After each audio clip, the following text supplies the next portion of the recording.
Walaikum assalam. How are you doing, Yaqub? I'm doing well, thank you. How are you? I'm fine. Did you get your sheikhs ready, my friend? Okay, so I thought it was 4:30, but anyways, I spoken to him yesterday. Yeah. Long story short, he's unwilling to debate, which is very unfortunate. Do you remember what I told you? Yes, that they're not going to be willing to debate. Yeah, they knew who I am, right? This is why they refused, correct? No, I didn't mention who you were. Really?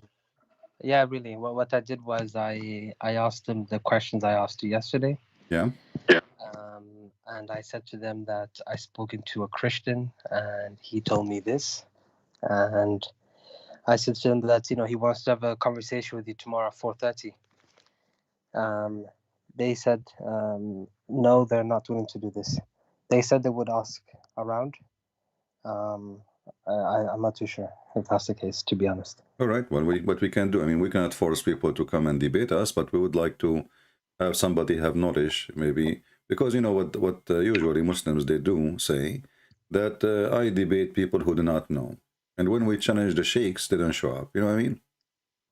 Yeah. So what I've gone to do is actually so there's two things I've done in the meantime.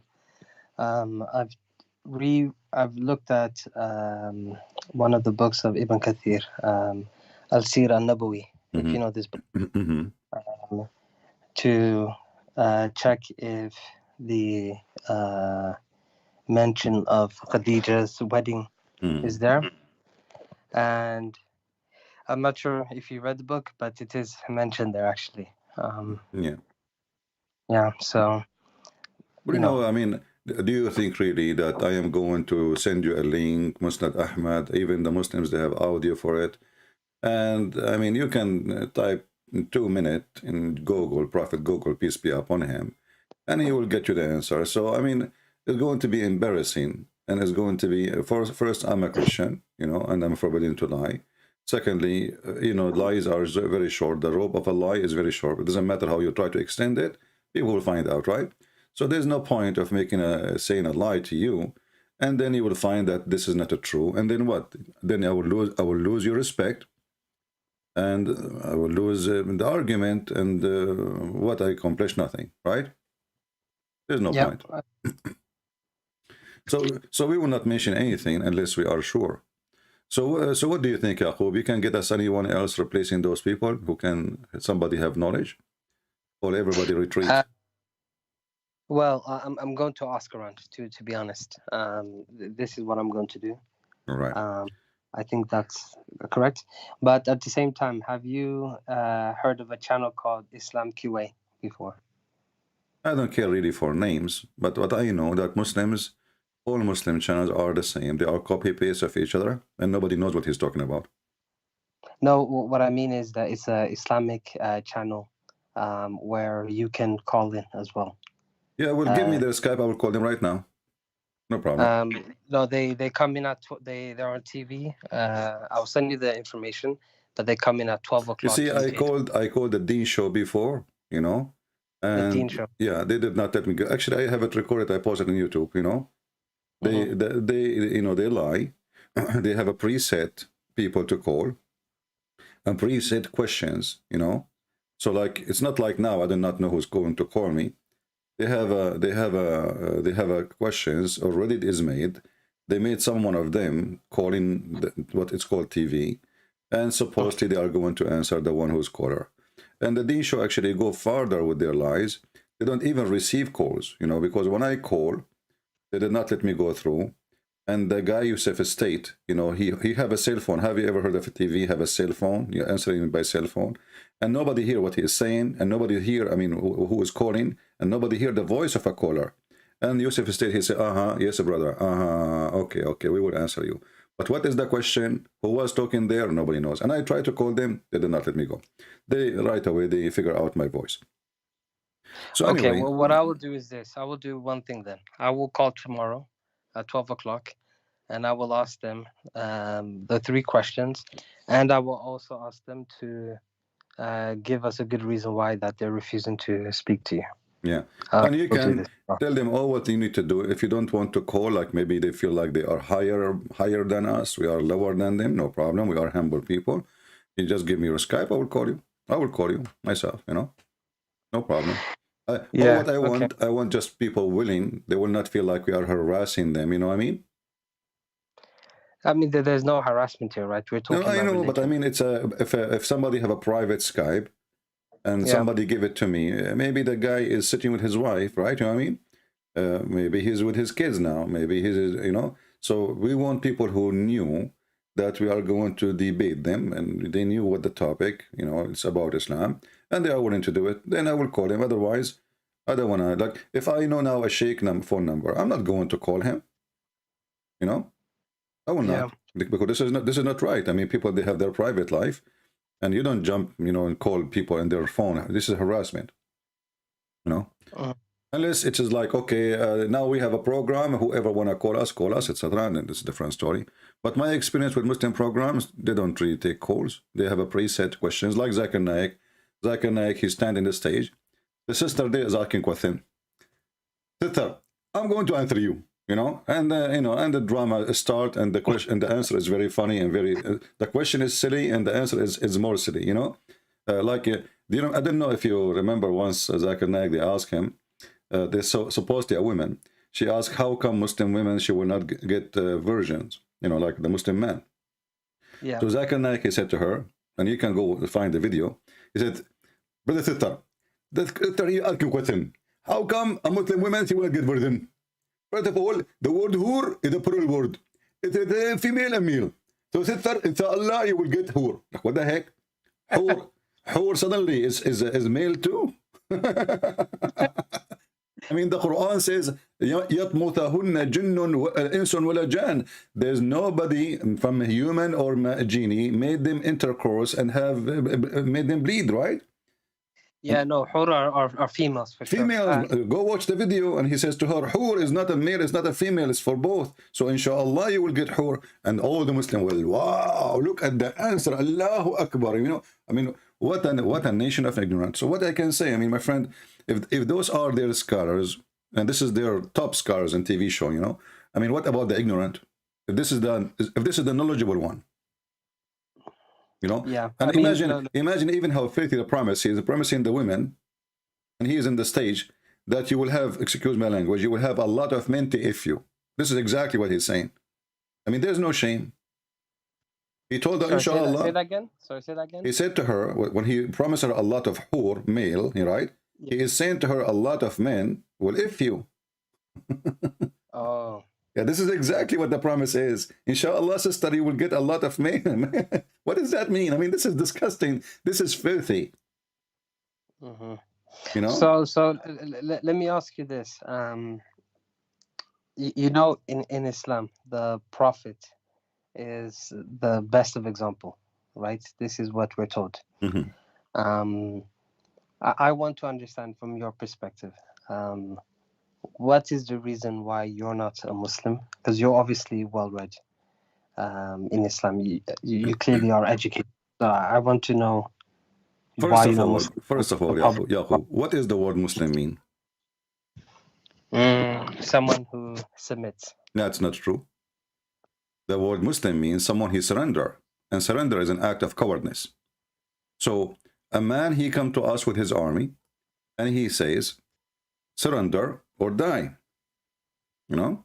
Surrender or die. If you go to the Quran, just to prove my point to you, now we know that Muhammad, he ordered the Muslims, to fight the Christian, the Jews, the Arab, etc. And he said to them, if they surrender, which means they become Muslims, don't kill them. If the Christian, in the case of the Christian and the Jews, because he want money and income, he says if they pay jizya, don't kill them. You know, jizya, pay money, you can worship any god you want because he's a hypocrite. But if you go in the Quran, as an example, the Arab, they said, we believe, we believe. Muhammad, he said to them in chapter 49, verse number 14, don't say we believe, say we surrender. The translation, they use the word submit, like in Yusuf Ali. But the truth is, it says we surrender. And here Muhammad is saying that you, Arab, you say we believe. Say, don't say we believe. Say we become Muslims. Now you tell me, Yaqub, how somebody you are telling him you can say you are a Muslim, but he don't believe. Islam requires full compliance, right? Which requires more than just action itself. No. Sorry, more than just belief itself. Yes. No. So prayer. The verse in front of you. Here we go. Chapter 49, verse number 14. Read it. All what you need to do, you don't have to believe at all. Believe never. Sorry. It says here the Bedouins say, we believe. Say, you believe not, you only say. We have surrendered in Islam, for faith has not yet entered our hearts. But if you obey Allah and His Messenger, He will not decrease anything in reward for your deeds. Verily, Allah is all forgiving, most merciful. Exactly. The translation here is not correct, but let me fix it. The Bedouin, Al-Arab, the Arab, you know, and all Arab are Bedouin anyway. We believe. We believe. They say what they say. We say we believe. Okay. Yep. Okay.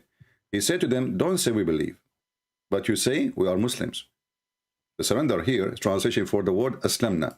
Qulu aslamna. I know you do not know much Arabic, but I think you can read it, right? Yeah, but sorry. Just give me 1 sec. Let me just reread it one more time. Say, you believe not. Only say, we have surrendered. Okay. For faith has not yet entered your heart. Okay, so is he saying here? Is it saying here that the Prophet is supposed to say to them, "Don't say you believe, because you haven't fully surrendered"? No, he should say, "Don't say we are Muslims." He said to them, "You are not a believer, but you are a Muslim." He says, read carefully, my friend. Arabic is so clear. You know, the Arab, they said, "Amanna," we believe. Say to them, "Lam tu'minu," you did not believe. وَلَكِنْ قُولُوا أَسْلَمْنَا. But you should say, we become Muslims. Yeah, okay, I see what you're saying. So look what happened now. Do I need to be a believer to follow the God of Islam? No. Muhammad obviously is a gang man. All what he needs, you know, people, they surrender to him and his gang grow. You know, he don't care if you believe or not, just obey me. If you obey me, the verse saying clearly, if you obey Allah and His Messenger, you are fine. Believe or don't believe, who care? the biggest scam in the earth, you know. So, and this is how Islam grow. Who care if they believe or not? Conquer the city. Everybody, die or live. What do you want? Say we are surrendering. You know. This is why the Quran says the chapter of Al-Fatah. You know, when the victory came, the people they enter into Islam by waves. Correct. Yes, correct. Okay, so why did it not enter into the religion before the victory, before the war? It's a war, you know. So when the war, when Muhammad was victorious by war, then people they enter into religion by waves, by tens of thousands. There's no believers. Nobody is a believer. No. But sorry, that's not really fair thing to say. Here we go. The chapter of victory, Al-Nasr. You know. No. I don't dispute that. You're right. People did become Muslims in waves after Islam became victorious militarily. This is true. But you have to remember that back in those days, even with Christianity as well, when for example, the Roman Emperor, when he became Christian, everyone else became Christian. Pretty much.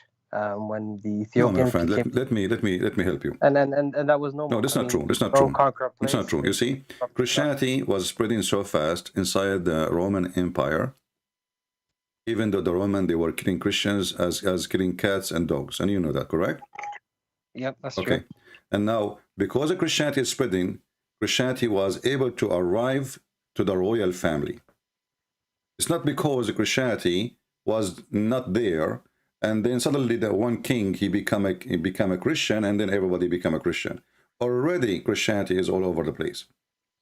No. But what I'm saying is that back in those days, and this is my friend, I understand. The king, he, you know, and this will have a huge influence, and this is happening right now. You know, you see somebody he worship an actor, and the actor become a Muslim. He say, okay, I'm going to become Muslim, or he want to be a Christian. So people who love this actor, they say, oh, Christianity must be good because people are dummy. But this is not what happened with Christianity. Christianity spread all over, not by sword. And even the Constantine, the king, who become a Christian, he did not carry a sword. He says, if you don't believe in me, I'm going to kill you all. He became a Christian. That's it. You know? But it was already Christianity all over the place.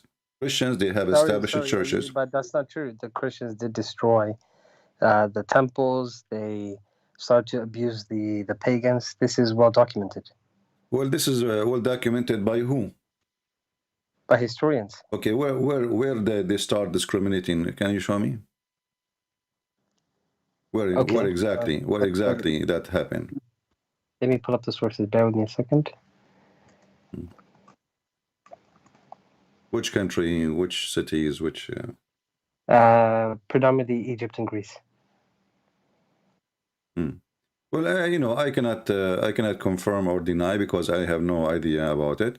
However, this is not Christianity teaching anyway. You know, this is not Jesus, and this is not the disciple. Everybody knows that Christianity, Jesus, he says, if people refuse you, you know, clean the dust from your sandals and leave them, you know. So if Christians, they do such a thing, this is not really Christianity. People might do bad stuff. Christians, they kill each other too, right? No, I'm not saying that, you know, Christians are doing this, but what I'm trying to say is that, you know, I hear you often say that Muslims are violent, blah, blah. You see, when I talk about Muslims, I'm talking about the teaching of Muhammad. When somebody says to me, ISIS is not Islam, this is a lie. But if I say, let us say for sake of argument, we have a Christian ISIS. But this is for sure is not Christianity, correct? Because Christianity is what Jesus taught. So when people were going out and, you know, colonial period and, you know, killing thousands of people. My friend, the colonial period, nobody is not about. They were using it's not the about Bible. Christianity. You know, the kings are searching for gold and silver, etc., and then missionaries go with them. That's all. It's not, the purpose is not really Christianity. Those all those kings, they were corrupt. All of them, they are fornicators. All of them, they kill even each other. They kill Christians. So how in the world they are going to spread Christianity? They are looking for a new land to suck the blood of those people there. That's all. But then the missionaries, they come with them. And they spread the Christianity. They take it as an advantage. Like now, you know, the American, they went to Afghanistan. American, they found opportunity. But the American army is not a Christian missionary army, you know. But the missionaries, because now it's secure for them to go and open churches, and tens of thousands of Afghani, they become Christians. So, but this is not the army doing that work. This is missionary. People who have no arms, no weapon. You know, me and you go to the country because now we can go. So yes, but before we go back to Islam, because I think we should focus on Muhammad and Islam. But before we go back to this, you do know the history of Christian missionaries in Africa, especially, right? It's very horrific. Well, this is people, they make horrific things, but this is not a Christian missionary history. This is not true, because a Christian missionary is a person who follows Christ and he followed the Bible. So when you say in Africa, the Christian, they went to Africa and they start killing people who don't believe in Christianity. Sorry, say that again. The Christian missionary, they went to Africa and they start killing the one who don't believe in Jesus. They did a lot of stuff like this. Yes. No, that's false, my friend. That's absolutely false. The first missionaries is the one who went to Ethiopia and Egypt, and it was one person, just one person. I'm not talking about the beginning. I'm hey, talking my friend, about so this is a Christianity. Anything else is not Christianity. You know, if a person is a filthy, he is filthy. I can claim to be a bishop, but I am a child molester like Muhammad. What does this have to do with Jesus? Christianity is people following Jesus. Anything else is not. So Christianity is a faith spread around the world before any king convert, by individuals, not by army. The disciple of Jesus, they were individual. Jesus never had an army. Every individual went to a place, and then that place accepted the Christianity. But we're claiming that there's an army went to that place. Well, all those armies, they are going there for a purpose, and the purpose usually is money, is business. is a glory of a king, is not a glory of God. None of them care really for God. And the proof, you know, wherever they go, they take whatever is there. You know, they go to you know, like now, even when empire like America or China or the Russian, they are trying to explore the space. Is that the purpose? Is it really science? No. The purpose is who can reach first to something valuable, discover it, and take it. You know. Yeah. The appearance is science, but the reality is it's a big investment. It's very costly project, but hoping that we will be the first one to take. So if we find an Earth in different space, you know, if the Americans find the Earth, they will claim it for themselves, and that will be the new America.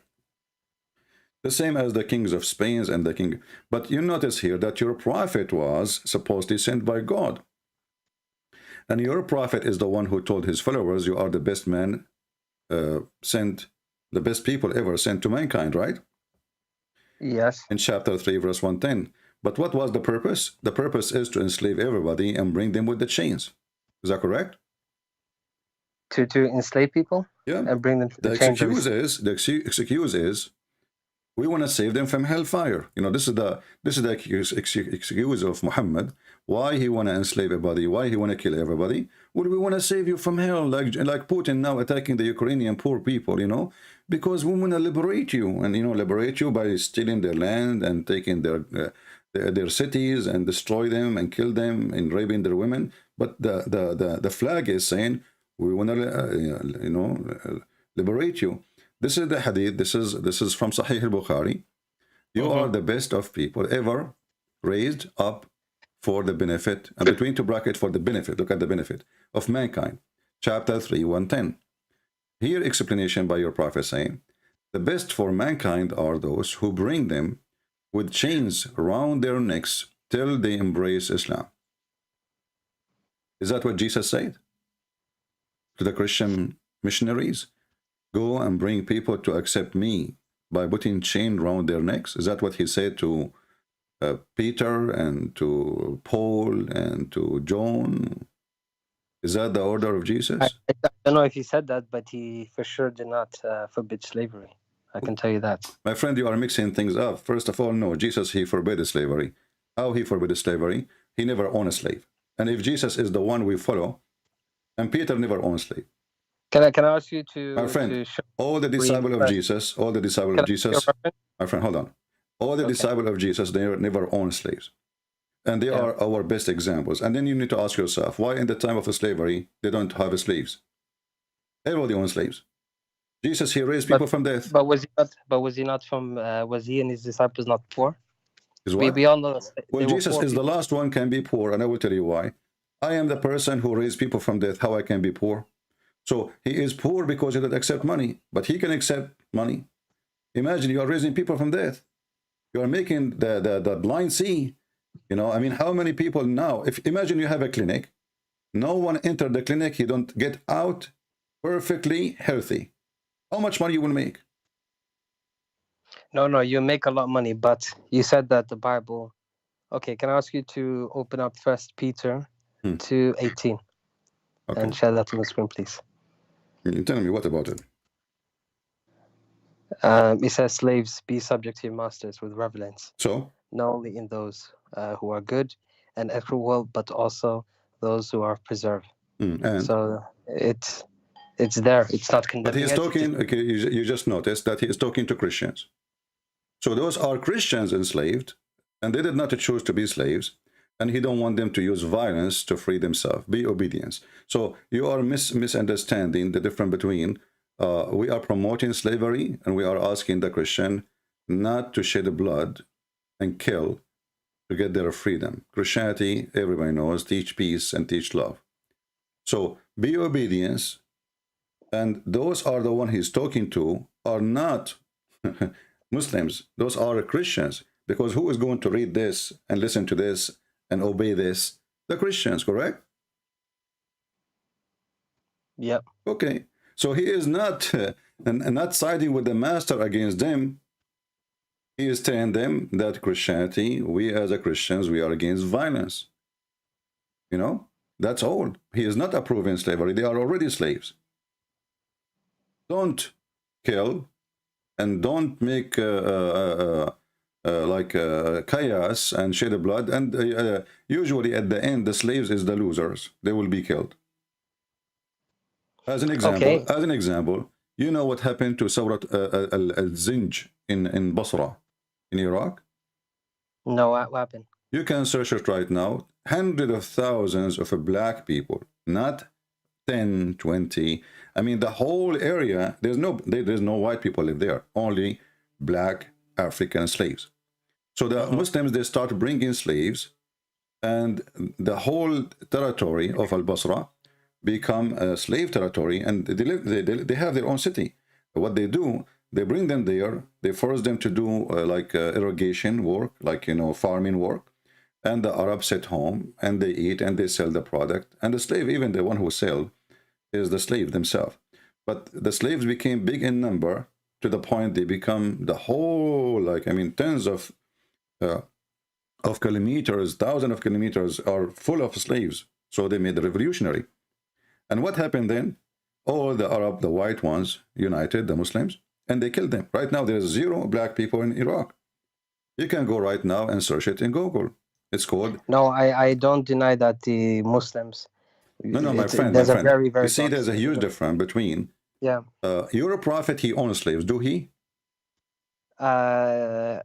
Yes. Okay. Yes. He died and he still owns a slave. Is that true? Yes. Okay. So how he can be against slavery? My Lord, he never owned one. He never have one. He never bought one. He never freed one. Because simply, yes, he but don't have any.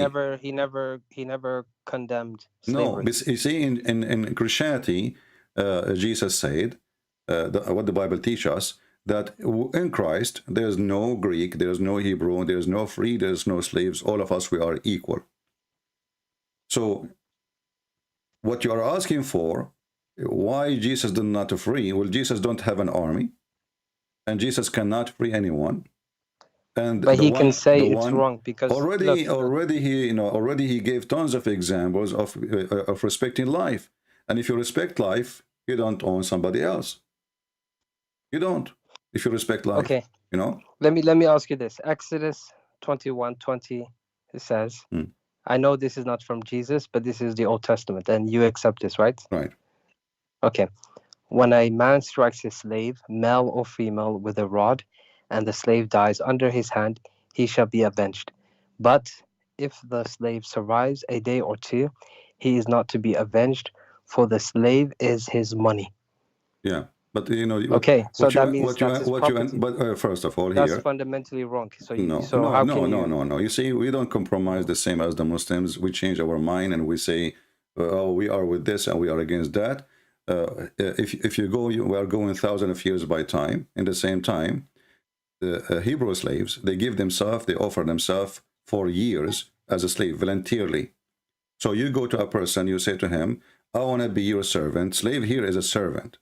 Is not I'm not talking about Jewish slaves. I know there's a distinction between Jews owning other Jews and Jews owning non-Gentiles. Yeah. I'm talking about the non-Gentiles here. Well, those non-Gentiles, usually they are coming from war. And because everybody's enslaved the Jews, so if you say to the Jews, you cannot enslave your enemies, then that will be a really horrible mistake, because simply those people are seeking survival. Remember, all the Jews, they've been taken as a slave, the whole nation, twice. And they've been enslaved for hundreds of years. Is that correct? Okay. Yep. So Moses, he have the law of eye for an eye. They enslave us, we enslave them. You treat us nice, we treat you nice. You kill us, we kill you. You take our land, we will attack your land. As simple as that. So the whole nation is under a slavery law. Everybody is practicing slavery.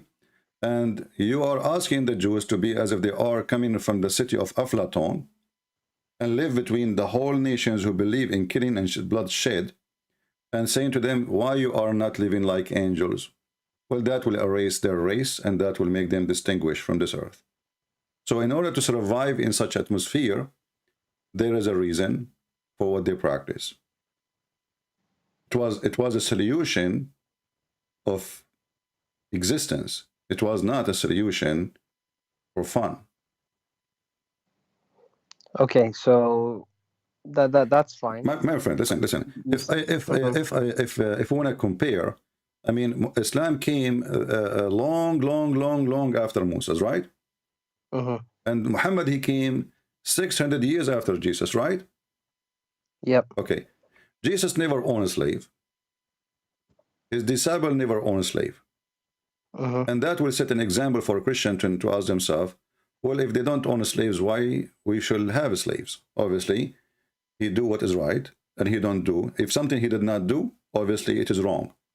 If Jesus did not commit adultery, even if he never spoke against adultery, well, still obviously adultery is wrong. If Jesus never commit a theft, but he did not commit theft, obviously theft is wrong. So not everything Jesus have to say in order to know it is right or wrong. There's many things Jesus did not say, but we know it's wrong. Simply, Jesus was holy, and holy is what he did. We check what he did, we find none of it is about slavery, none of it about theft, none of it about money, and Jesus is the one who taught us even not to be the same as the Muslim hypocrite. When you pray, go to the closet. I mean, what a big deal if you pray in the street or you pray. No, when you pray, go to your closet, which means a small room, close your door, and this is between you and your Father, the one who created you. So when we pray, even the prayer, if the purpose of it is to be known, it is sin. But Jesus did not say, he did not make a statement saying praying in public is sin, But he told us that there's many people do such a hypocrisy act, hypocrisy. So Jesus always, he spoke to us in parable. There's many things he said, many things he did not say, but still it is there. And the reason of that, as an example, the Jews, they come to Jesus and they say to him, shall we pay tax to Caesar? I mean, what does this have to do with Jesus? Pay tax to Jesus, to Caesar. But the Jews are trying to, let us say, to find a reason for they want to get rid of this man, Let us say, if he say yeah, then the people will hate him. If he say no, the Roman will arrest him. Yep. So this is in front of the Roman. Well, did Jesus say pay to Caesar? No. Did he say to them, obey Caesar? Not even once. What he said to them, he saw them hypocrisy. He says, show me the coin in your pocket. The coin have the image of Caesar. What Jesus said to them, well, give what to Caesar to Caesar. Which means you are a bunch of hypocrite. You are asking me if we should pay tax to Caesar, yet you carry the money of Caesar, like the ISIS now, Al-Qaeda. Their favorite money is dollar. But yet the American are the kuffar. Well, if they are the kuffar, why you carry their money? Why their money in your pocket? Why it's your favorite money in the bank? So they are hypocrite, and there is many things Jesus, he was avoid actually let's say saying, because he knew that this community is not ready to take it. Jesus is a revolution of a humanity, but he don't want to bloodshed. He don't want people to get killed because of his teaching. Yes, but from what you're saying here, you basically make Jesus sound like a coward. To be quite honest, you can understand it as you wish, because Jesus, if you say to me now, somebody is coming to kill me and Jesus did not defend him, you can say he's a coward, but this is not what Jesus taught. So your understanding can be like that. Our understanding is different, because Jesus, the one who has power over death, the one who can persuade kings, if I promise a king, he die, I will make you alive again. This king, all in his army, will promise me victory forever, protect me forever, So Jesus did not take advantage of what the power he have. So how he can be a coward? By being humble, by being not a person. When Peter, he took his sword and he cut the ear of the soldier, and obviously he can kill him. Jesus, he shouted at him. He says, what are you doing? The one who take by the sword will be taken. So here we go. He have his men. They are willing to die for him, and obviously they were able. I mean, the one who cut the ear, he will cut the neck, right? So Jesus, and Jesus, he put the ear in its place. So Jesus, if he is a coward, then he will hide behind his men, and let him die, let them all die in order to save him. This is your prophet. But did they not run away? Wait. What do you mean this is my prophet? You're a prophet, you run away. When?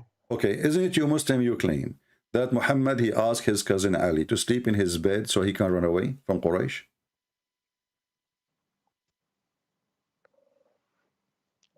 Okay, to Medina, yes. Okay, isn't it this is an act of cowardness? Because not only this, he is risking a child. Ali at that time was a boy. He's asking a child to sleep in his bed. Those people will enter the bed, and he ordered him to cover himself. Those Can people you just pull up the reference again? Sorry, I just want to... you can search it. I mean, you are a Muslim, you don't know. I mean, you know the story, yeah, right? Sorry. Huh? Yeah, I know the story. Yeah, so, yeah, I mean, we do not need to waste time.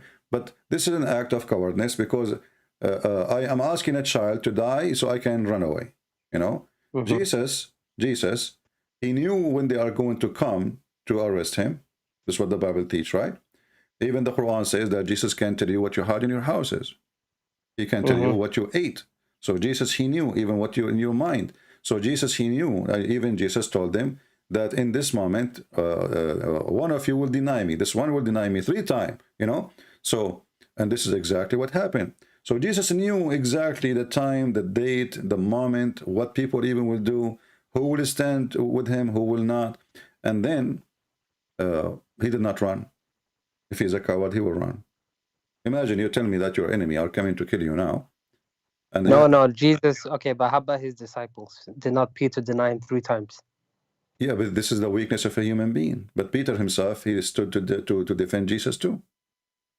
You know, people they do sin. People they have fear.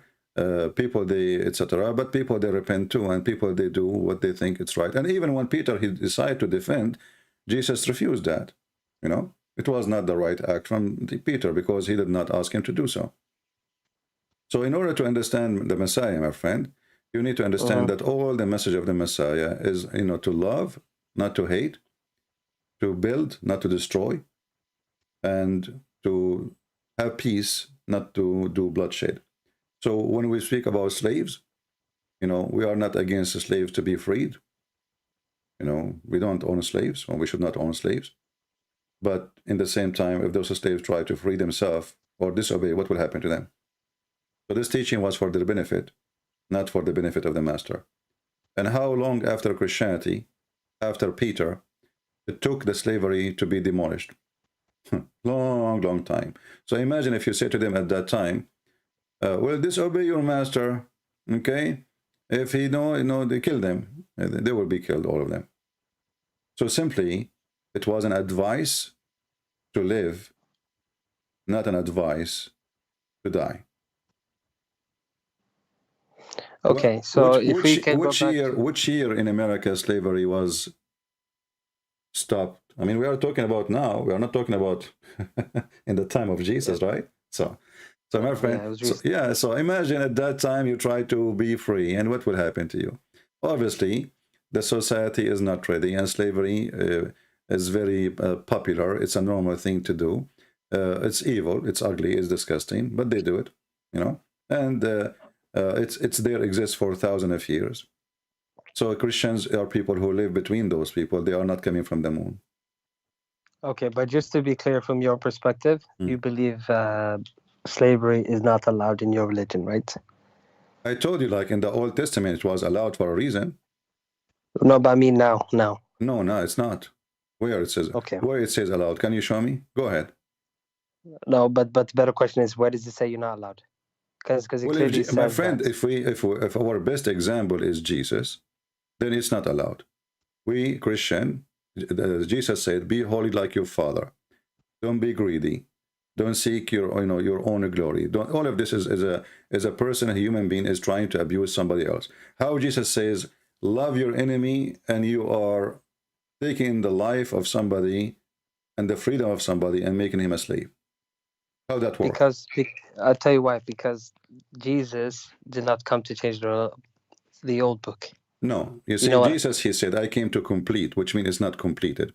So Jesus, when he said, as an example, Jesus, he said, "It says to you, eye for an eye," correct?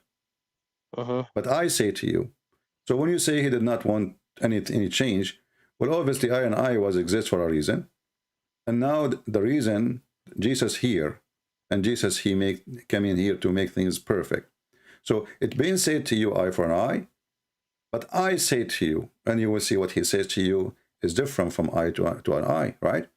So love your enemy, pray for those who curse you, etc.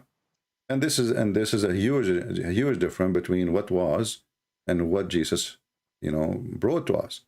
But we understood. No, but you see, sorry to interrupt, but I think you're misinterpret that, because you're referring to Matthew 5:38, right? When he says, "You have heard that it was said, eye for an eye and a tooth for a tooth, but I tell you, do not resist an evil person."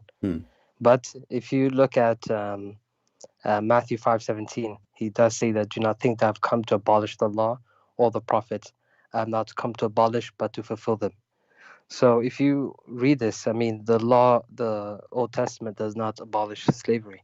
My friend, no. You see, I don't understand you are making it very limited. We just showed you an example. If Jesus, he said, it's a book, it's not a sentence. If Jesus says it's been said to you, an eye for an eye, and at the same time Jesus says, I came not to abolish, but he just already said that I am completing the law. The law, it is a law, and I'm completing it. It was not complete. So I'm coming to you now, and I say to you, in this stage, you see, in the certain time, the children of Adam, they marry their sisters. Is that correct? Yep. Okay. And God, he approved that. Did God say it's sin? No. Okay.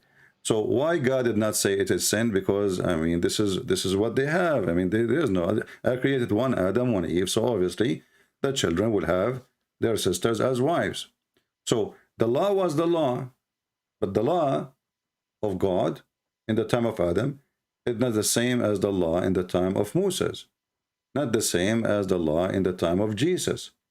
So God is not a change in his law. The law is made for the man, not the man made for the law. As an example, the Jews been ordered to respect the Sabbath, correct? Yep. Okay, but obviously they have wrong understanding for the Sabbath. Jesus says to them, Sabbath was made for the man, not the man was made for Sabbath. Yep. But this is him who said to them, well, respect the Sabbath. But the Sabbath was made for the man. What does that mean? The Jews are greedy people. They love money, and now nothing changed. So they want to work 7 days a week, and they want to use their servants to work for 7. Nobody take rest, especially the servants, So they're greedy. So the Sabbath was not made for God. God, he don't care for your Sabbath. God, he do not need your Sabbath. God do not need your donation too. And God, you do not need your prayer too. And God, who do not need your worship. You worship him, he do not need it. It's not about God, he needed. So the Jews, they made it as the same as the Muslims. They made that rituals or acts or certain things to do, like prayer, they made it as if God, he needed. And if we don't do it, God is going to punish us. But all of this was for the benefit of the people, not like if you want to go and do poo-poo, you have to walk 100, etc. from the camp. What does this have to do with God? This is for the health benefit of the Jews. This is not God. Go do poo-poo in your bed. So there's a law was made for people to survive, and there is a law for people to love and to get high in their humanity, and that is Jesus. So when Jesus came, obviously it's a new era for mankind. Love your enemy. There's nobody says that before, and it's a crazy to say that actually, 2,000 years ago. Love your enemy. I mean, even now, what do you mean love your enemy? Let us now try to convince this filthy Putin that he should love the Ukrainian. He claimed to be Christian, but he is killing them. If Putin he practice one sentence of Jesus, we have different universe. If Muslims and Christians agree to love their enemies, well, then you will not hate me, and then I will not hate you, correct? Yep. And then we will not have war. So here you see that Jesus, yes, he gave a law to the Jews before, in order to survive. Like, here we go, the Amlite is attacking you, you know, the same as, you know, go and attack them. But this is what they did to you. They kill your children. They took, this is what even the Quran says in chapter 2, verse number 246. So those people, they attack. And now there is a prophet, and his name is Samuel, and you know, he told his people, if you go to war, you know, you will not support me, and you will not do it, etc. And then the Quran take the story, put it in the Muhammad book, and he claimed this is from his God. God, he is condemning them for not fighting and or doing the order of Samuel. But you notice here, it was for the sake of surviving, not for the sake of killing. Jesus, when he come in a new era where the Roman is established empire. There's a parliament. You believe it or not? The Roman, they have a parliament. They have Congress. They have senators. They have police. It's a very well-established state, civil state somehow. But still there is slavery, but as you see, slavery was here in USA not long time ago. Long after the Roman. So it is time for a new step of life. Before Jesus, the Jews, they live by the law. By Jesus, the people live by love. So love your enemy, forgive the one who hit you on your cheek, give him the other one. That is new, right? That is totally new. What do you mean? You know, what do you mean? Somebody hit me. Why I wanted him? You know, how many people they can practice this? How many people they can handle it? How many people they can say, oh, you know what? I forgive you, brother. You know, I just hit you in your face. You tell me to forgive me. Actually, if you do that, you will see that the person, he will become ashamed of his behavior. People, they can label you as a coward, but people who understand that you are Christian, they understand that this is because you are a Christian, not because you're a coward. Otherwise, everybody can kill. You know, everybody can kill. And yeah, but what you're excluding here is that even in the New Testament, you know, it does very clearly say, you know, slaves, obey your earthly. I'm quoting you here. see, you're just repeating yourself again as if I said nothing to you. Obey, No. my friend, obey, because simply if they don't obey, what will happen? No, but if you, I see what you're saying here, but if you, the full verse says, obey your earthly masters with respect and fear and with sincerity of heart, just as you obey Christ. Okay, and? Okay, that's, you know, you guys worship Christ. Exactly. So what is telling slaves to go and basically worship your slave owners, correct? No, he is telling them, because it's simply, you know, the slave owner in the time of the Christians, you need to read the timing too, when they are talking. If this verse is written today, it's not going to be the same. They gave them a verse fit for the time in their living. Obey your master, because if you don't obey him, which means you obey him blindly, you don't even question their orders, because if you don't, they will make you, you know, ash. They can burn you, they can kill you, they can rape you, they can sell you. You have no control. So there is one of two choices. Either you obey them the same as you obey Christ, as you say, which means you don't question what they say. You don't question their orders. You're just obedience, and you do. You are already slave. You know, it's not a choice. And the slaves already, they knew that. This is not new. We know that we have to do that. But what the Bible, what the disciple, they are teaching them, we are not here to come in to make you, let us make it clear. We are not here a revolutionary. We are not Robin Hood. We are peaceful believers.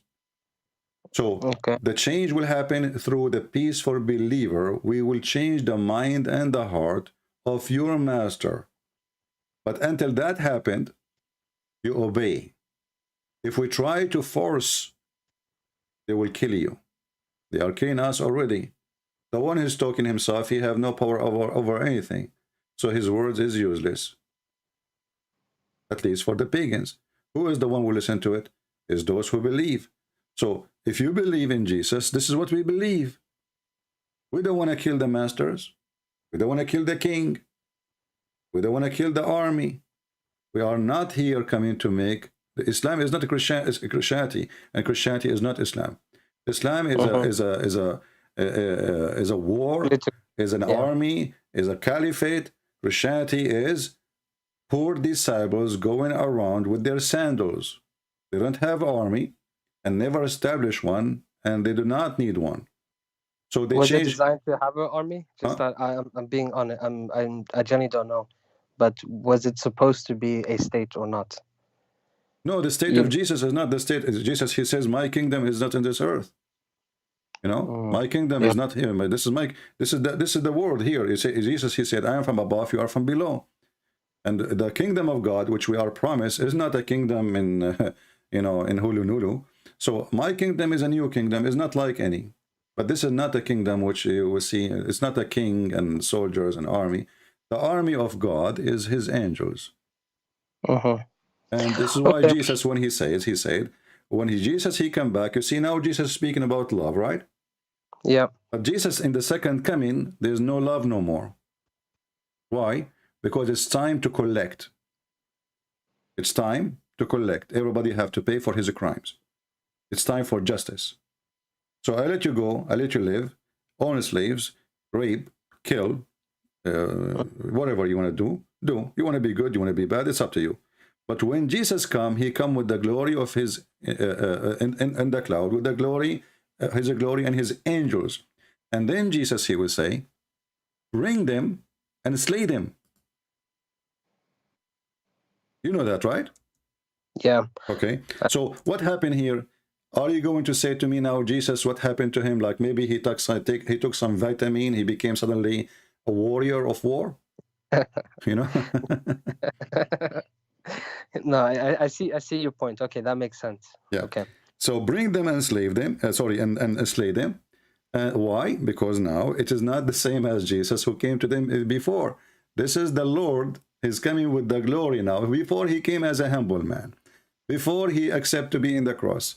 Before he accepted to be crucified, to be humiliated, to be called names. But now the story is different. Your time is up. You know, we gave you a chance.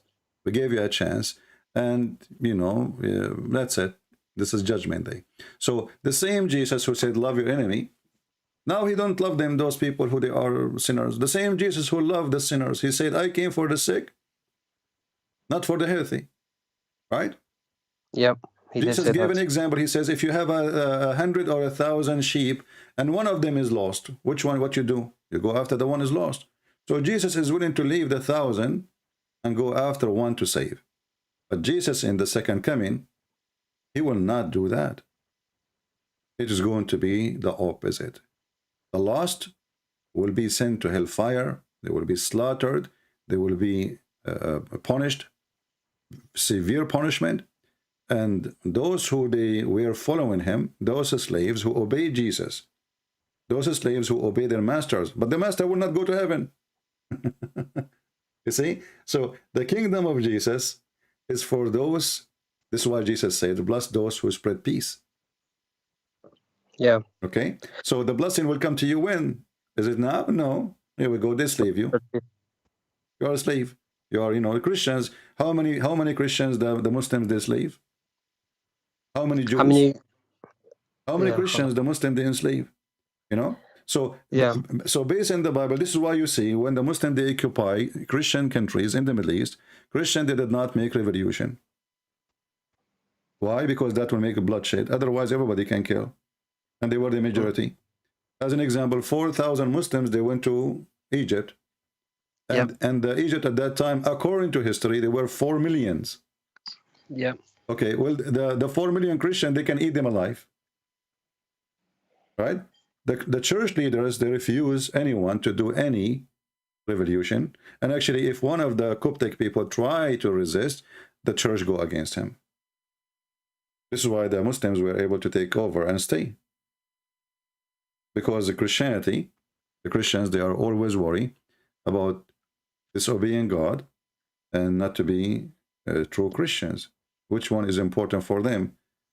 Earthly kingdom or heavenly salvation? So in order to understand Christianity, you have to understand what Jesus did and why the Christians, they did not, you know, make revolutions against Muslims. Until now, you go to any Islamic countries, you see Christians are the only one are trusted. They never betray anyone. They never betray a king, a Muslim king. They don't step you on your back. The one who step in the back is Muslims. Who is the one who killed the caliphate? Muslims. Who is the Yeah. one? Who is the one who killed the grandsons of Muhammad? Muslims. Right? Yeah, this is true. At that time, those like the grandsons of Muhammad, they don't have guards and they don't have etc. Well, a Christian who want to seek revenge, he can go and put a dagger in the heart of his daughter. He can, Okay, but they did so not. I think your explanation makes sense about the Bible.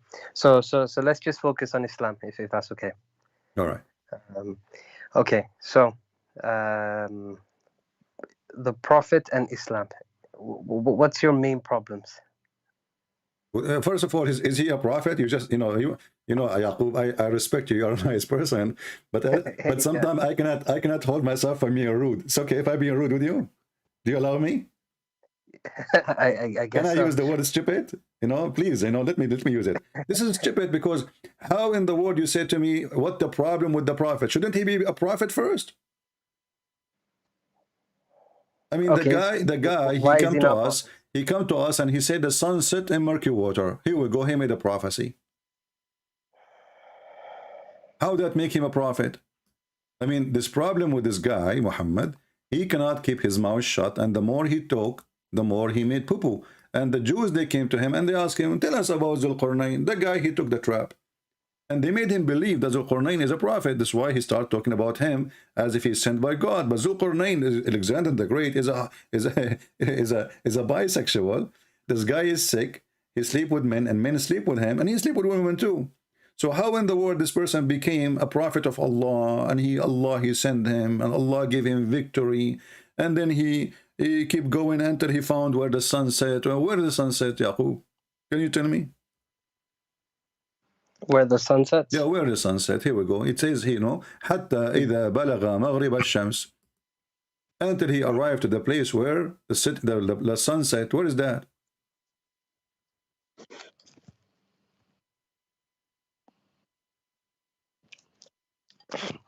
Give me 1 second. Let me just look at Ibn Kathir. 1 second. Ibn Kathir, remember, Ibn Kathir came 800 years after Muhammad, and he was trying to refute the Christian. At that time, Ibn Kathir is like YouTube today, Ibn Kathir, he found that the Christians in Syria are making fun of Muhammad like shish kebab. So he tried to fix it, This is not the answer. If you want to get really an answer, get an answer from somebody who was close to the time of Muhammad, or Muhammad himself. You don't get an answer today from somebody, his name is Hijab. You get an answer from somebody, was in the time of Muhammad. He understand, this is why we read what Peter say, not what a bishop say today, correct? Who care what bishop? I can be a bishop. Now I can say whatever I want, but people will not listen to me. Because who is the one who more close to understand is the one who was there, right? Yep. So when your prophet, he said, until he reached the sitting place of the sun, who was talking? This is Allah talking. Exactly. So Allah is supposedly, he became a news agent, and now he is going to tell us about Zulqarnain. This is why it says in verse number 83, and they ask you about Zulqarnain. Who is the one who asked him? And the Jews, as usual, they make fun of him, and they get him into a trap. Say, I shall recite to you something of his story. Okay, wonderful. Verily we established for him in earth. Suddenly Zulqarnain was victorious by Allah will. Why? Any Muslim can tell me why? Why Allah established for him victory? Because he's a Muslim. And then we gave him the means of everything. Who is the one who gave him? Allah. Who is the one who gave him the men to sleep with? Allah. Who gave him the men who sleep with him? Allah. Who gave him the soldiers? Allah. So everything is coming from Allah. And then he followed away. Okay. Until when he reached the sitting place of the sun. Where is that? The sun set everywhere.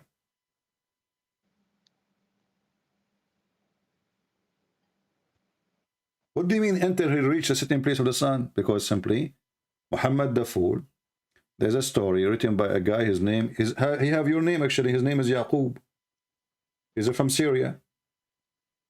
He wrote a fiction story about Zulqarnain. You mean is it the Jewish one? No, no, no. This is a Syrian. This is a Syrian Christian from Syria. But this is a fiction story. It's like now you make a story. You put George Bush there, you know. But the story is not real. It's a movie, you know.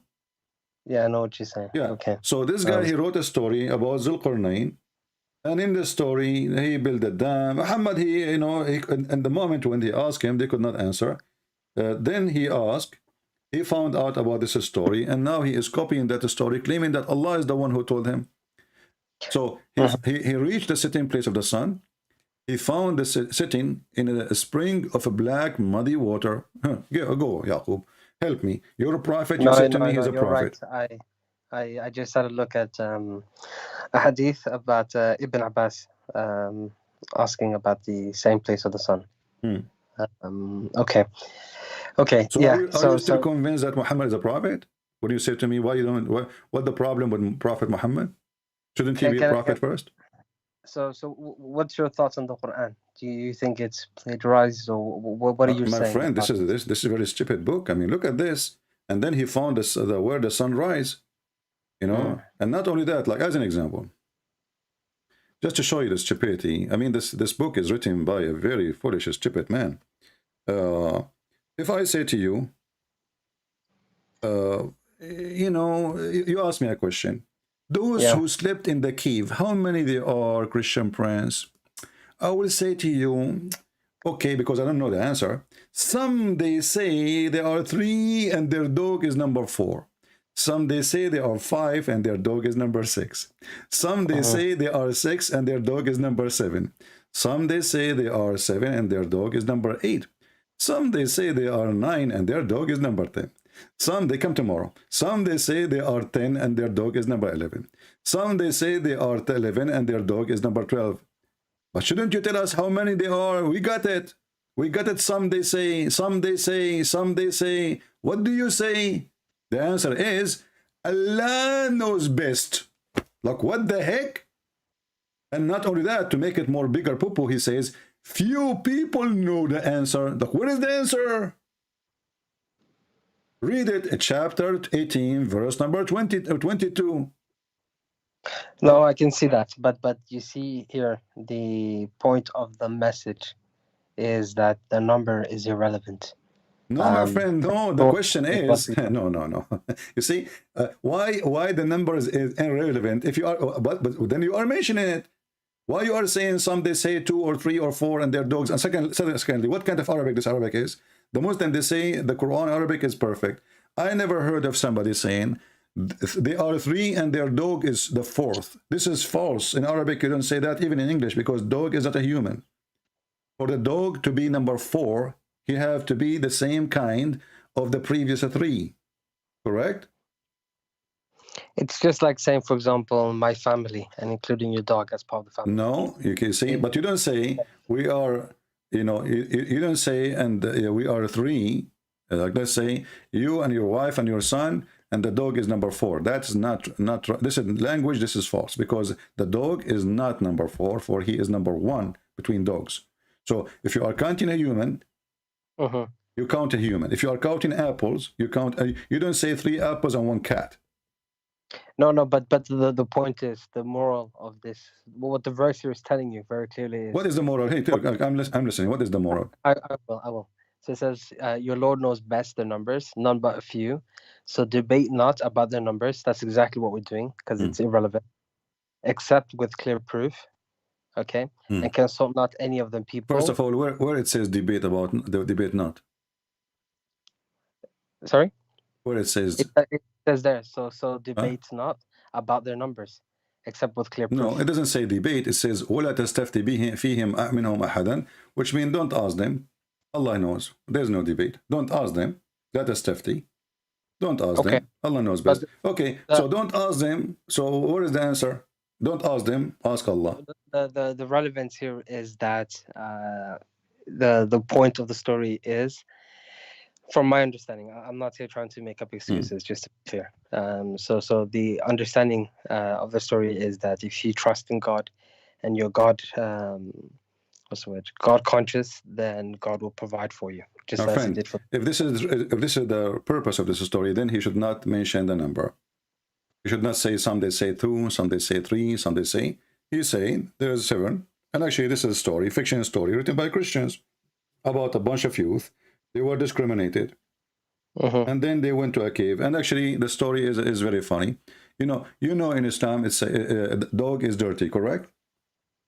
So how the dog is with them? What kind of Muslim they are? They have a dog.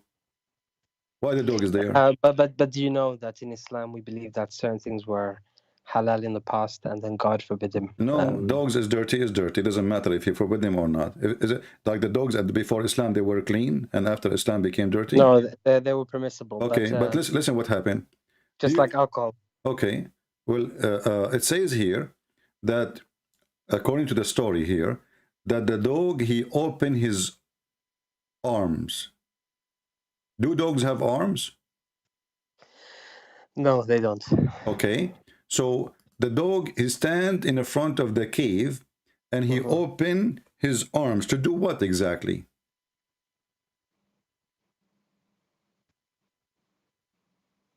Yeah, okay. No, I will tell you what, to guard them, correct? Okay, but this is an army. I mean, an army following those people, and the dog will stop the army?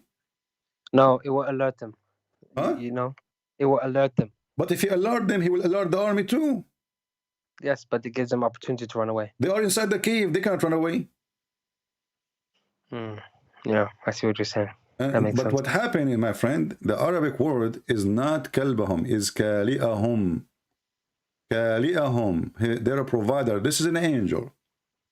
An angel in the Aramaic story, there's an angel. He opened his arms to blockade the cave. Angel can protect them. Doesn't matter how big the army is. Do we agree? Yep.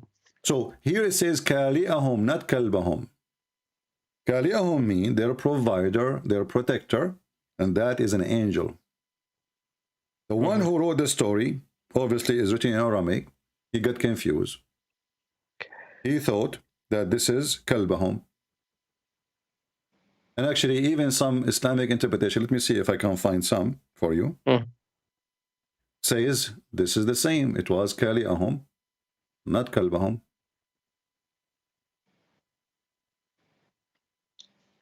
Here we go. Let us see.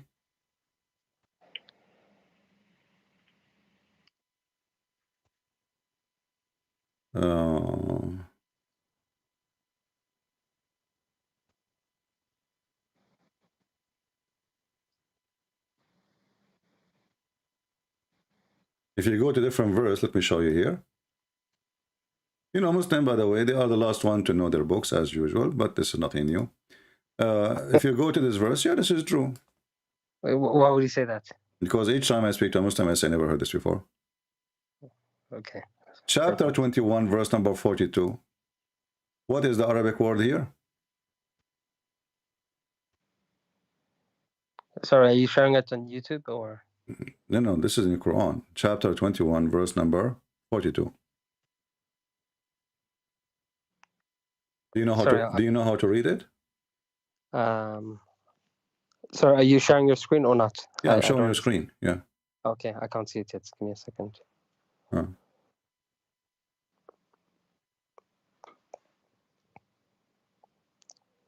the meantime, I'll open up the Quran on my side. So you said it was 21? Chapter 21, verse number 42.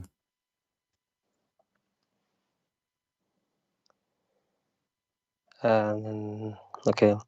Tell them, O Muhammad, who protects you during the night or the day from the most compassionate Lord. Okay, what is the word? What is the word protect you here? The same word we're talking about. Look at it. This is the Arabic word. So this word became a dog. I mean, what a funny religion. So how Muslims even they understand their book? Where they get the reference from? Simply, the Quran is full of Aramaic words. They have no idea what they mean, and it was confusing. There is no dots, there is no tashkil, there is nothing. So okay, you know what? This is maybe kalbahum, but it's not kalbahum. It's their provider, their protector.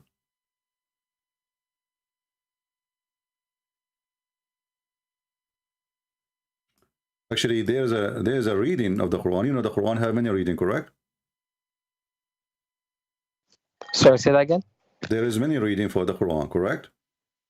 Yes, that's true. All right. If you go as an example, Yeah, do you know sorry. تفسير ابن حيان or whatever الأندلسي or أضواء البيان في تفسير القرآن? You know, there's many tafsir.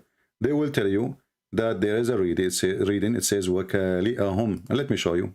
Here we go. This is أضواء البيان في تفسير القرآن. It says here, let us see. The page is very hard to show.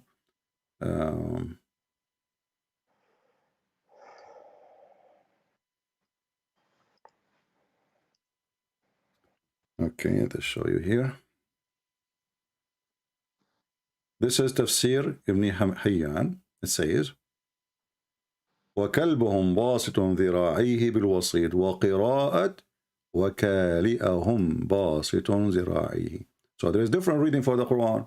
Which one? It says كالئهم, not كلبهم. There's a huge difference between their dog and their provider or their protector, which is the angel. So the angel, he opened his arms. That makes sense. He had opened his wings to protect them. He's an angel, and he is standing firm to protect them if in case of the army is coming, not a dog. The dog, actually, they should hide the dog because the dog will bark, and if he barks, the army will hear.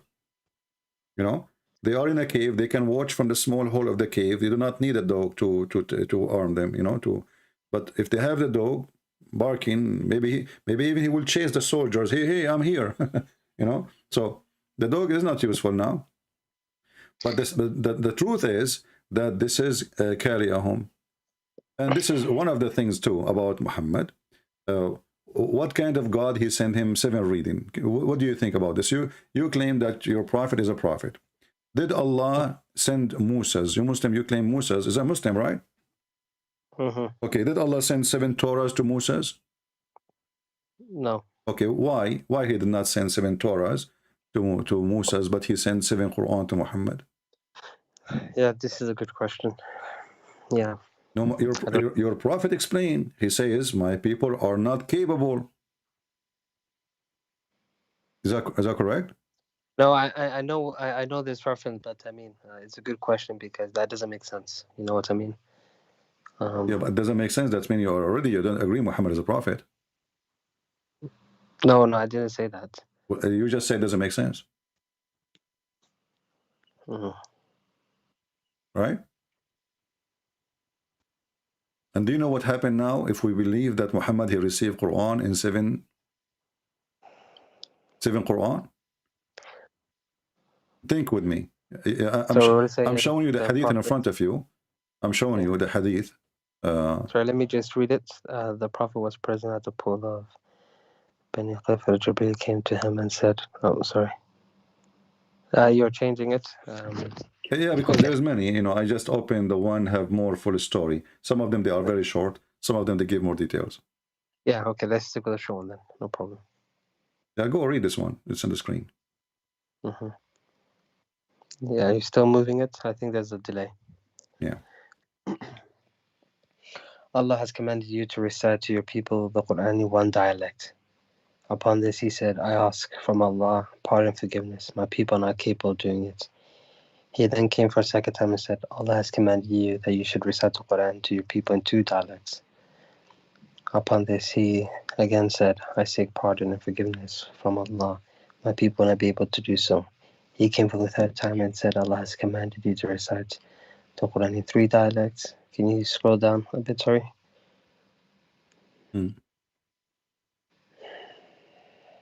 So what is the excuse? He want more Quran? No. The excuse here is that the people are not capable, correct? Capable. Okay. Yeah. Capable mean what? What do you think? Quran is a language, correct? Quran is a language, yes. Language. Okay, it's a word. So people are not capable of what? Obviously understanding, correct? Okay. So how the Muslims, they say that the Quran is perfectly made by Allah, and Allah is the best author, and who can make Quran like this Quran? The Quran say And then we find that I need to write my book, rewrite my book 7 times in order for Abdul to understand what I'm saying. I have many books. Imagine I need to write my book, as an example, Deception of Allah. I wrote it first time, people don't understand. Then I wrote it second time, in different way. Still people don't understand. People say to me, Christian Prince, your book is really horrible. We can't understand what you're saying. So I read it third time, and then still didn't understand. Habibi, Christian Prince, Habibi, your book is, we cannot understand, Habibi. So Christian Prince, you write it fourth time.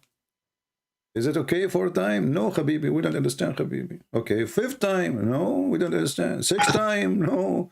Seventh time? So Allah, he had to rewrite his book 7 times in order to make his words clear. That is the worst author ever in history.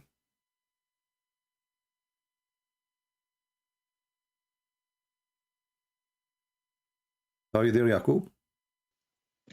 Yeah, I'm here. I'm here. Mm-hmm. You see how good your God is? Man, he is so good in writing. He needed to write the Quran 7 times so people, they might understand. And who is the one giving advice? Muhammad. The one who did not know even how to write, how to read. Allah is taking advice from the illiterate about how his book can be good or not. Look like Muhammad, he used to work in, like in those magazines who do make a study of some books, like, they make an article about them, if they are good or not. So Muhammad is saying, Allah, Allah, come on, what are you talking about? Once? No way, my people are stupid. You have no idea, You need to write it again, okay? Send me a second one. Allah, he said, oh, okay. Well, Allah, he go to the office, he write it second time. I mean, have you ever heard, is that a bazaar? This is a Middle Eastern bazaar. You go to buy falafel, you say to him, the falafel, how much? He said to you 100. You say, come on, 50. 50 is too much. Yeah. Okay, 45. I mean, this is God, this is a man, he's a prophet. How come Jesus did not receive the Injil 7 times and his people don't understand? That's mean either the Muslims are so stupid and the Christians are so smart, or the whole story is a fabrication. And what kind of God, he cannot write his book to make it clear from the first time?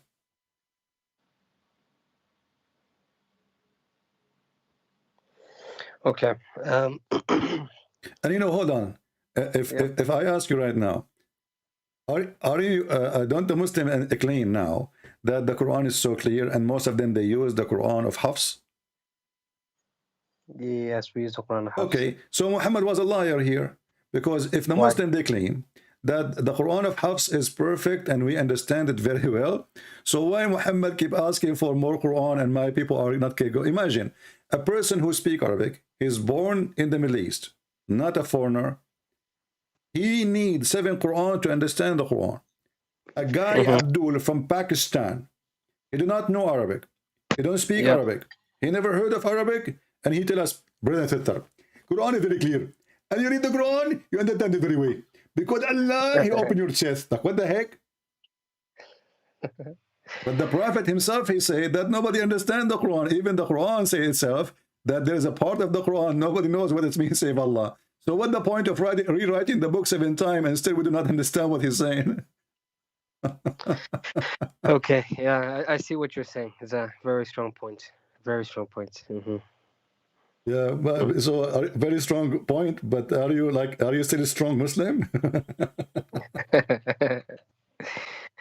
So okay.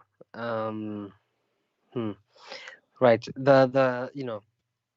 The Quran says that ask the Prophet to consult with the Christians and Jews about many things, right? No, not consult. No, not consult. To verify. So. No, my friend. The verse says, "In kunta fi shakkin," correct? Okay, what shak mean? Doubt. Exactly. There's a huge difference between consult and doubt, if you have a doubt, go and ask the Christian. So the one who confirmed that this is from God or not is the Christians. Okay, so let me ask you then this then. So what does Christians think of the Prophet? They rejected him right away. That's why he decided to kill them. No, you know the answer. They rejected him. So, and why a prophet he have a doubt about what was revealed to him? What kind of a prophet? If the prophet himself, he is not sure. Have you ever heard of such a thing? Like the prophet who bring me a religion, he himself is not sure. And then he's God. He said to him, hey, listen, there's a guy in YouTube. His name is christianprince. You call him in Skype and ask him if what revealed to you is from God. This is here you see the stupidity of the author of the Quran. Why? Because if the Christian already rejecting Muhammad, why he is asking Muhammad, and he is actually labeling Muhammad that he is a person who have adopted, and the Muslim, they try to fix it. They say, it doesn't say he have adopted. It doesn't say. It says if he have. No, our friend, Allah, he knew. Allah, he don't speak for no reason. Allah is God, supposedly, correct? So why he will say to him, if you have a doubt about what we revealed, if the guy he don't have, you know, I mean, if proven to me that this God is not God, because if I am God, the word if is not in my dictionary. What if?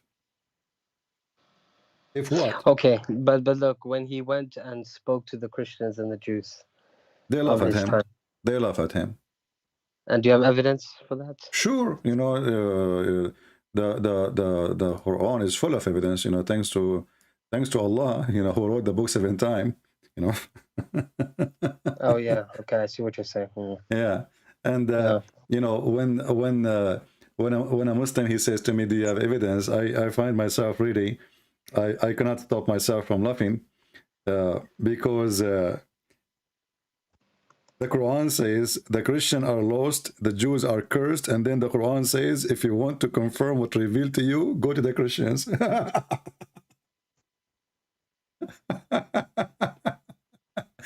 It's like telling somebody, if you lost your way, go to the one whose GPS is broken.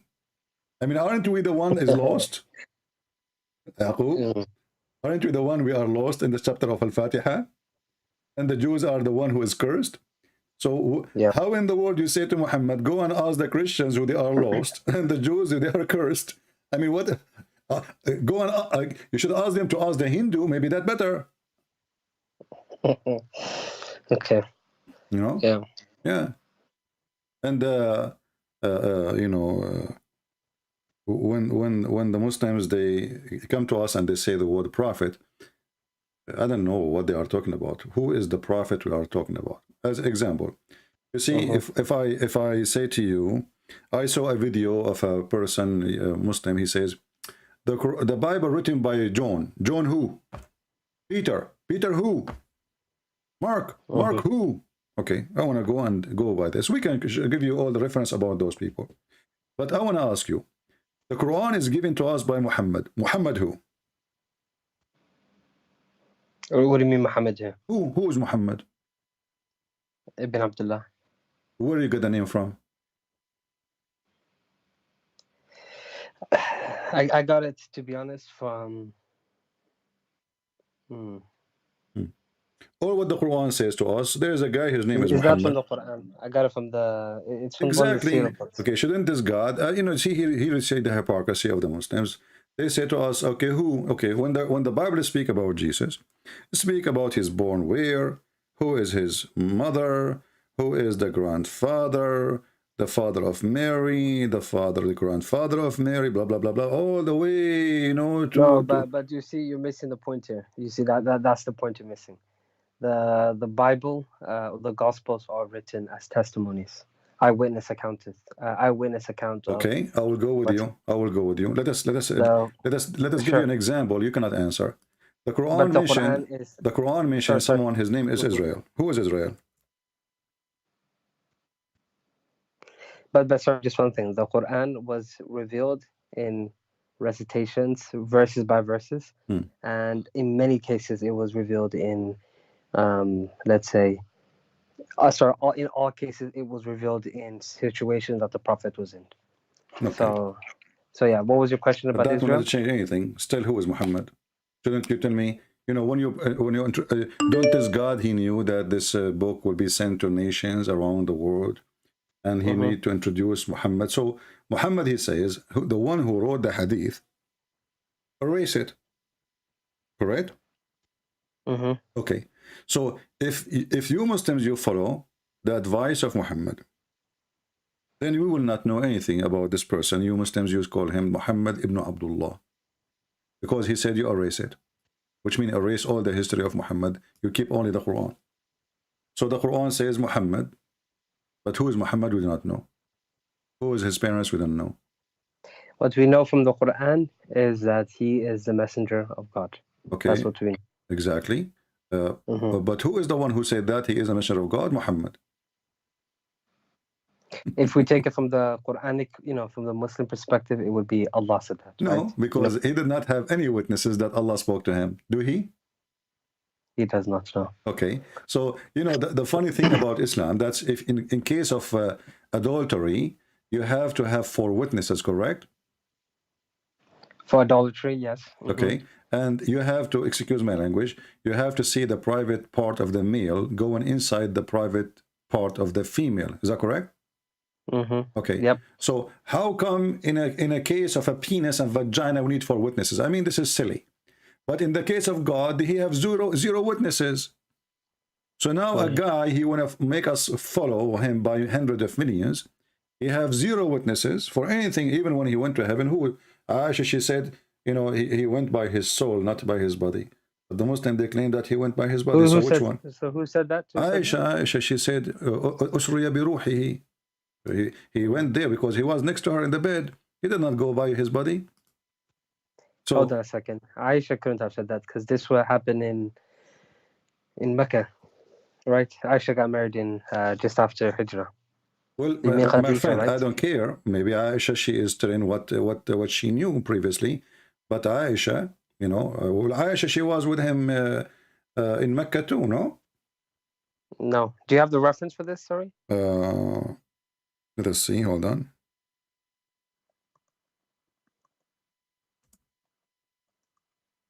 Let us see. And even if Aisha was not there, Aisha, maybe she is reporting what she heard from the previous wife or from the previous people. Or Muhammad, he says to her, here we go. And this is a proof that Aisha, actually, she was next to him in the bed. Let us see what the hadith says. Let me show you.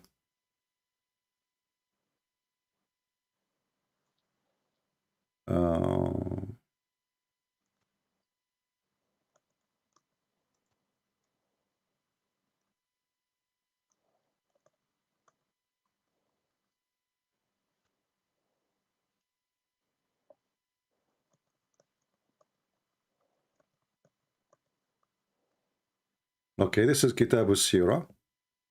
Okay, let me show you the reference. Kitab al-Sirah, As-Sayyida Aisha al-Mu'minin. You're sharing it on your screen, right? Sorry. Yeah, it's in the screen. And now I will go down and I will use Google translation, but let us see the Arabic first. Just give it a second because it's delayed from Yeah, that's okay. Yeah. Okay. It says, here we go. It says, ما فقدت جسد رسول الله صلى الله عليه وسلم ولكن أسري بروحه. Reference number 3. What does that mean? I did not miss his body. That means she was next to him, not as you said. So who said this? Aisha. Okay. All right. But he went up to heaven by his body. Use Google translation. And I can give you the link. Please do. Please do. Yeah. So here, number 3. Let us go to number 3. Number 3. Yeah. I did not lose his body. This is Google translation, as you know. I did not lose his body, the body of Messenger of Allah. God the prayer and peace upon him, but he was taken by his spirit, going up. You see it? Let's give a few seconds. Sorry, it's delayed, I think. Yeah. Yeah, it's just trends. I can see you're going to translate now. Okay. Ibn Ishaq, he mentioned that Aisha, Yeah, so I You, can see now. So okay, you used to say that he have a spiritual journey, right? And this is the hadith. It says, Prophet told I me did that he should, not, yeah, Prophet, may God prayers and peace be upon him, said. Sorry, can you just scroll up so I can see the full hadith? yeah. Because otherwise it's not. Well, this is the hadith. Actually, start from here because they are quoting different hadith. Here, this is different hadith. Here is different hadith. So those are reference. You know, this is the whole article, and here it says biography of the Lady Aisha, the mother of the believers. And here you go down, page number, I think this is page number 282. You know, and you go down to number 3. It says, Yeah, okay. I found it here on my computer as well. all right. Okay, and that's fine. Okay, no. Okay, I accept it. I accept that this is what it says. Okay. Okay. So there's no witnesses. It was what? I can say I went up to heaven by spirit, and all this story is a fiction story. It is a dream. It's not true. And actually, if we go right now to the Quran, you see the Quran written 7 times in order to make it clear, correct? Correct? Okay. So, yeah. Where is the verse in the Quran it says that Muhammad was taken to heaven? Nowhere. It says, Usriya bi abdi, who is the one? Where? It did not even say to him, he took him to heaven. No, he said that he took him from, if you're referring to the Quran, if we go strictly by the Quran, he took him from Mecca to Al-Aqsa. So did Allah lie? No, he just didn't mention it. The Prophet Why he mentioned did it. not mention it? I mean, this is very funny. Which one is more important journey? To go up to the 7th heaven or to go a few kilometers away to Jerusalem?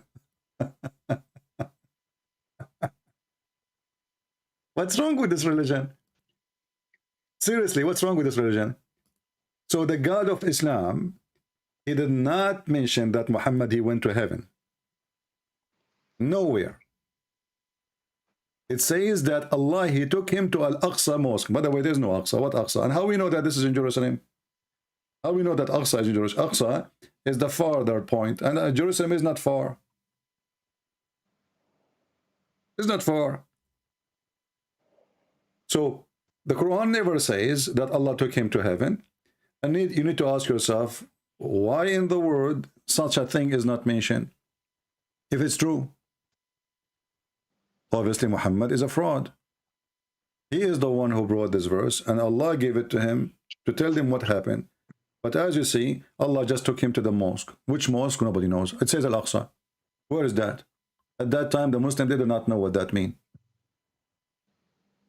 Do you have reference for that? It's in front of you. It says Al-Aqsa. What Al-Aqsa? There's no Aqsa. At that time, the ground was occupied by the Roman. There was a mosque. It's called Al-Aqsa in the time of the Roman. That is funny. No, but look, you see, it's not the mosque. It's like the sacred area, like how my friend. No, it says Al-Masjid. It says Al-Masjid. Al-Masjid is a mosque. Yeah, it doesn't say. Right. It's not say a holy ground. Or it says a mosque. So, so as you see, even Allah did not witness that Muhammad he went to 7th heaven. Allah, he have time to tell us about the conversation between Mrs. Ant and Mr. Solomon. When the ant, she saw Solomon, she told her friend, run, run, Mr. Please run, because Solomon, his army is coming. So Allah have time to tell us about the ant conversation with the ants, but he don't have time to tell us what happened in this heaven in the Quran. He have time to tell us any woman she can give herself to the prophet so he can F her, but he don't have time to tell us about the journey. What happened? How he took him? Where? When? Nothing. All what we see. Praise be to Allah. Allah saying praise be to Allah. I never heard of a God. He's so silly. Praise be to CP. Yes, but you have to remember the context in which the Quran is revealed. But I get your point on. My friend, is that a message from God or this is a message from a man? If it's a message from man, I can understand why it's not perfect. And as long what is preserved is the Quran, it's not the Hadith, correct? The Quran is preserved, yes. Okay, so the preserved Quran is the Quran, not the Hadith. Then how in the world now we will know what happened? As long the Hadith is always suspicious. What happened there? How in the world we will know what happened? Who is the one? Actually, shouldn't he say at least who is the one who took who? Who took who? What do you mean by who took who? Who took this? Who is this guy? You know, it doesn't say even Allah. It says a glory, but doesn't say Allah. Subhanalladhi asra. Okay, glory to the one who took his servant. Who is the one who took his servant? And who is the servant? If the one is talking is Allah, why Allah says Subhana to himself? You Muslim, you say how Jesus, he prayed to the Father, correct? Yep. So he is praying to the Father, he the Son, the Father. Makes sense. Here, Allah is saying Subhana. Subhana is not a glory, by the way. Subhana is a praise be, you know. Yeah, it's praise. Okay, You're right. so Subhana is a praise be to who? If Allah is talking, He's talking to himself. that's weird. Allah saying Subhana to himself. Isn't it obvious that this is a guy is making Quran and he's talking about what happened? Like, okay, No, but you see. Actually, 1 second. But as God is revealing it to Muhammad through him, so Muhammad becomes the mouthpiece. So as Muhammad is saying it, it makes sense. No. But it does, because otherwise, how can God say through Muhammad saying? You see, if the one is revealing it, the one is revealing it, is Allah saying to him, say, pray like this, then it makes sense. But if Allah still is the one is talking, that will not make sense. The one who is talking is still Allah. So, sorry, sir. What do you mean? Can you give me an example? How would you have written it? Okay, in the Quran itself, we have many times where the Quran says say, correct? Say. Okay. Yeah. So say, that makes sense because he is saying to him, say, glory to Allah. That's wonderful. But when Allah, he don't say, he is the one is talking and he is not asking you to say, even though you are going to say it, correct? Yeah, okay, I see what you're saying. So he is the person is talking. He is not asking you to speak for him. He is speaking to you. Correct? Okay, so he did not say. He say, praise be to who? To the one who took his servant. The Muslim between two brackets, they put Allah. Why Allah want to say praise be to the one who took his servant? Who is praising Allah? Allah. Why Allah is praising Allah if he is one God?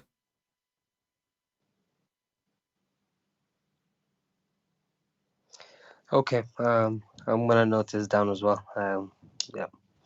So when you say to me, Yaqub, that's why you don't accept Muhammad as a prophet, all of this is a shish kebab. You know, I mean, why this guy, he have miracles, and those miracles cannot be found anywhere? Isn't it the Quran said?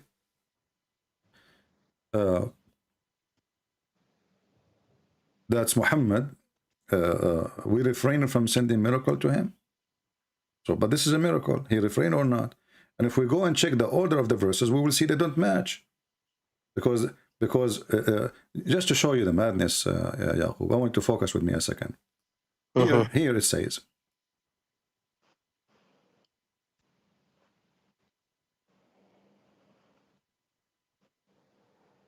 do you see the surprise I'm showing you now? No, because it's a delay, sorry. Chapter 17, verse number 59 says what?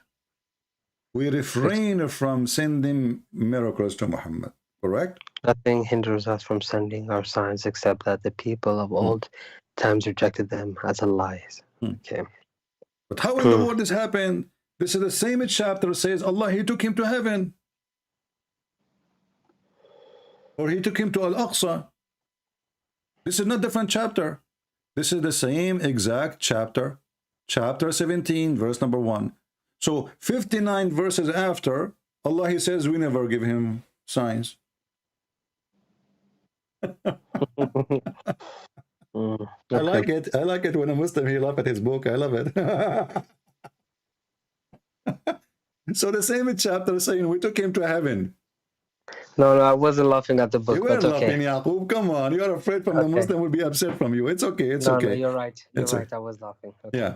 So Okay. Right. so how he say in the beginning of the chapter, glory to Allah, the one who took his servant to journey in Aqsa, and this is supposed to be a miracle. And then we scroll down in the same page. We did not even go to different chapter. It says we refrain from giving him signs. Like, what the heck? Did you refrain or you did not? I mean, this God is obviously mentally ill. He forgot what he did.